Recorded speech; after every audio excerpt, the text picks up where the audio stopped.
ગણરે બોલે ને એરણ સાંભળે હોજી, બંધુડો બોલે ને બેનડ સાંભળે હોજી. આ ગણરે બોલે ને જે કવિતા છે મેઘાણીએ જે લખી છે, આમ એ ભજનના ઢાળમાં લખાયેલી છે.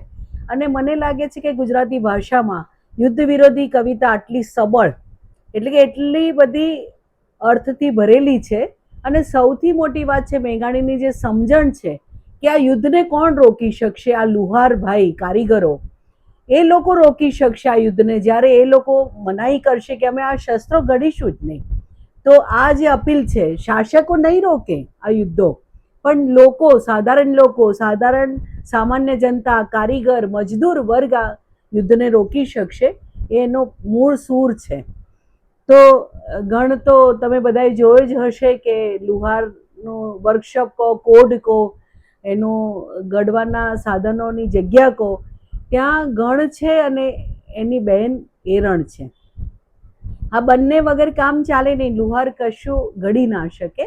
અને એ ભાઈ ને બહેન છે એવી કલ્પના મેઘાણીભાઈ કરે છે.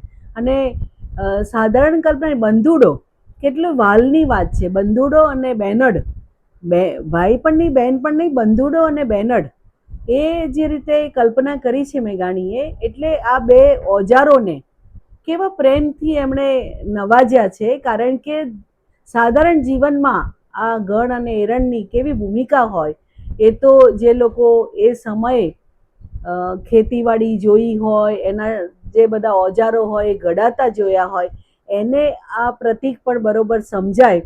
હું માનું છું કે ઘણા બધા એ જોયું જ હશે, એટલે આ કવિતા પણ સમજાશે. એ જી સાંભળે વેદનાની વાત. તો ભાઈ બહેન શું વાતો કરે છે? આ તો વેદનાની વાતો છે. વેદનાની વાતોમાં શું છે? વેણે રે વેણે હો સત ફૂલડા જરે હોજી. એટલે જે વાતો કરી રહ્યા છે, વેણ કે શબ્દો કે વાત જે છે એમાં સતના ફૂલડા છે. મેઘાણીબાઈનું આ પ્રિય પ્રતીક છે. સત ફૂલ પણ સતના ફૂલડા.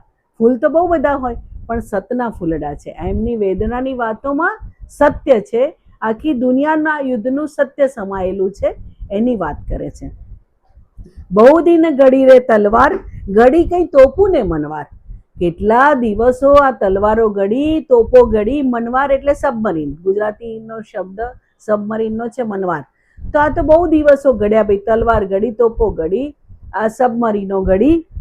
5-7 શુરાના જય જયકાર માટે. કોના માટે ઘડી આ બધી? જરૂર તો શેની હતી આપણને? પણ આ તો 5-7 શુરાના જય જયકાર માટે તલવાર ઘડી, તોપું ઘડી અને મનવારો ઘડી. અને પછી એનાથી શું થયું? 5-7 શુરાના જયકાર કાજ ખૂબ ખેલાણા સંહાર. એનાથી થયું શું? 5-7 શુરાનું નામ મોટું થયું, પણ કેટલા લોકોનો સંહાર થાય, કેટલા જીવન બરબાદ થઈ ગયા, કેટલા જીવન ઉજ્જડ થઈ ગયા. એટલે આ તલવાર, તોપું ને મનવાર છેવટે ઘડી કોને માટે? સાધારણ લોકો માટે નહીં, આ 5-7 શુરા માટે. એટલે હો એરણ બેની, આપણે આ વાત સમજવાની જરૂર છે એવું ગણ કહે છે. પછી એની સામે શું પરિસ્થિતિ છે દેશમાં ને દુનિયામાં? પોકારે પૃથ્વીના કણ કણ કારમાં હોજી, પોકારે પાણીડા પારાવાર ના હોજી.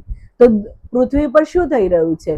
એના કણે કણમાં લોકો બૂમ પાડી રહ્યા છે, અને કણે કણમાંથી લોકો ચિત્કાર કરી રહ્યા છે. અને જે બધા જ પ્રાણી જગત, મનુષ્ય જગત અને પ્રાણી જગત, ઢગલા બંધ, એટલે સેંકડો, હજારો, લાખો, કરોડની સંખ્યામાં લોકો ચિત્કાર કરી રહ્યા છે આ યુદ્ધ વિરોધમાં. અને શું કે છે? જળ થર પોકારે થરથરી, કબરોની જગ્યા રહી ન વજરી. હવે તો ભાઈ આ જમીન ઉપર, સ્થળ ઉપર, ક્યાંય પણ પૃથ્વી ઉપર કબર પણ ખોદી શકાય એવી જગ્યા ના રહી. અને તોય આ યુદ્ધ અટકે નહીં. શું કરીશું? જે મરી જઈ રહ્યા છે એમને ક્યાં દફનાવીશું? એમને ક્યાં દાટીશું? એનો સવાલ કરે છે. હાય, તોય તોપું રહી નવચરી. અને તોય આ તોપો ભૂખી ને ભૂખી જ છે. એના પેટ ભરાતા જ નથી, હજુ એ ચરવાનું એનું પૂરું જ નથી થતું. એટલે તોપને કેવી રીતે વિચારે છે કવિ કે આ તોપ કેવી છે?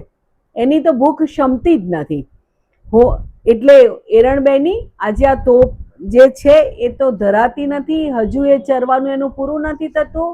સ્થળ ઉપર, પૃથ્વી ઉપર ક્યાંય જગ્યાઓ નથી રહી કબરોની. એટલે આ કેટલી ભયંકર પરિસ્થિતિ છે એની મેઘાણીભાઈ વાત કરે છે. આ આ સમય કયો છે? મેઘાણીભાઈ આ કવિતા લખે છે.